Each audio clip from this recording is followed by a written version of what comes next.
Hey there, y'all. Want to put out a quick video here. Hopefully quick. I'll try to wrap this up sooner than not. We got a couple of IPOs coming up this week. Ticker LRE and ticker GLE. Um, I did put in a small pre-order on both of these. With ticker LRE, they've put it up on Webull a couple different times in the recent past.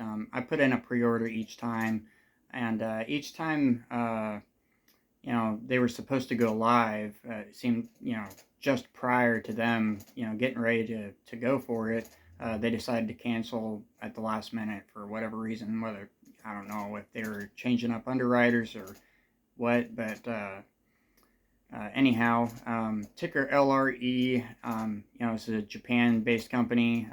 Lead Real Estate is the name of them, and there's a lot of people that are kind of comparing this one to an IPO that went public, a company that went public roughly 3, maybe 4 months ago, ticker PWM, which I did play, and it was one that I had alerted to people and said, hey, this one could definitely be a big one. And it went up to like $35, a couple days after its IPO, and I played it into the 20s from its IPO price, and it was a great trade. And was able to capitalize on it really well. But with LRE, I'm just going in with a small pre-order, and I'm not really anticipating on getting a lot of shares of this one. With the last couple that I put in for, I didn't really get any shares, bare minimum really. But I think they have their offering is $7 to $8 a share, 1 million shares roughly, and so super low float here. And I think the outstanding shares altogether is like almost 14 million, if I remember right. But those shares are in lockup, so it's just 1 million shares flat out. With ticker GLE, I think they're offering 3 million shares, in between $4 and $5 a share, I do believe. And the biggest reason I'm playing them is for their because they have a great underwriter. I think that it can pop on day one and make people some good profits. But a lot of these IPOs that we play, that's usually what they are, is trade them on day one. Sometimes they'll get a run into after hours or pre-market the next day, but typically the way it works is most often they're just day trades. And these IPOs, the way I trade them, is if I'm going to trade one of them, I'll pre-order it, get the shares that I get, and then I'll buy some right out of the gate. And depending on what it is and how well I think it's going to perform, I might go heavy or I might not. And then I'll kind of watch price action from there and see what's happening. And if it makes a dip before it makes a rip, well, then I'm watching to see where's bottom. Where can I get the best entry, and then I'll kind of go for it. When I see that, hey, we slapped bottom here, momentum's coming in, and I have level 2 trading, and I'm constantly watching charts and what's going on. I'm watching candlesticks on the 5-minute and 1 minute as well, generally speaking. Not so often the 1 minute, but most commonly 5-minute. That really makes me helps me make my judgment calls. But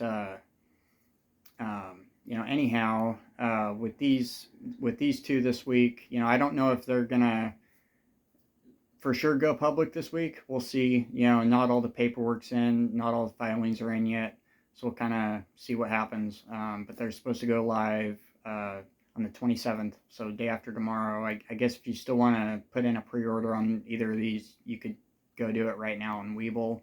And I like Webull personally just because these IPOs, if you pre-order them, they're not counted as a day trade, whereas I guess it is on some other platforms.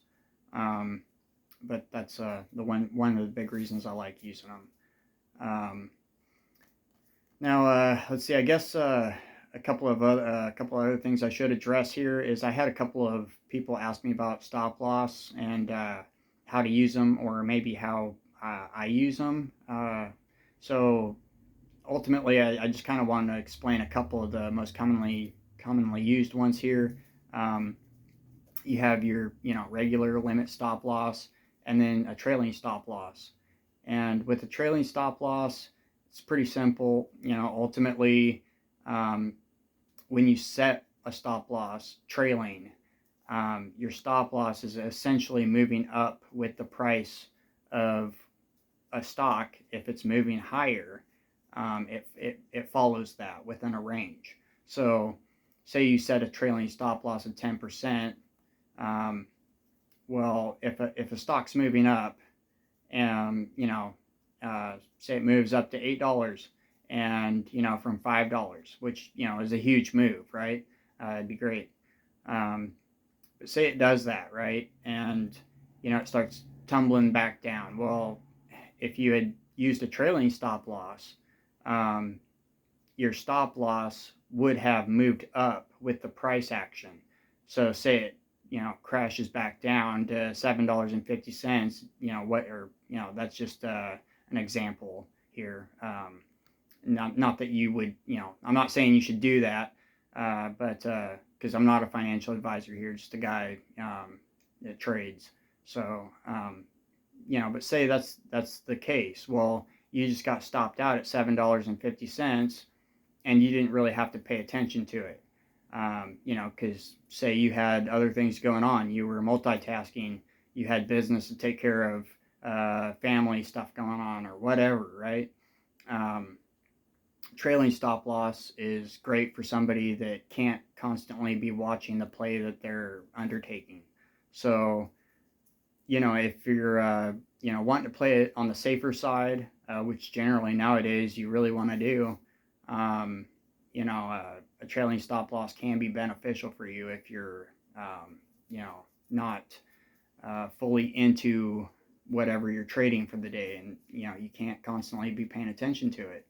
And you could set the percentage at whatever you want. You could be 5%, 8%, 10%, 15. It's whatever your heart desires, really. So I typically use the regular stop loss, limit stop loss, because like I said, when I trade, I'm that's where my focus is dedicated to, and that's solely what I'm doing and nothing else.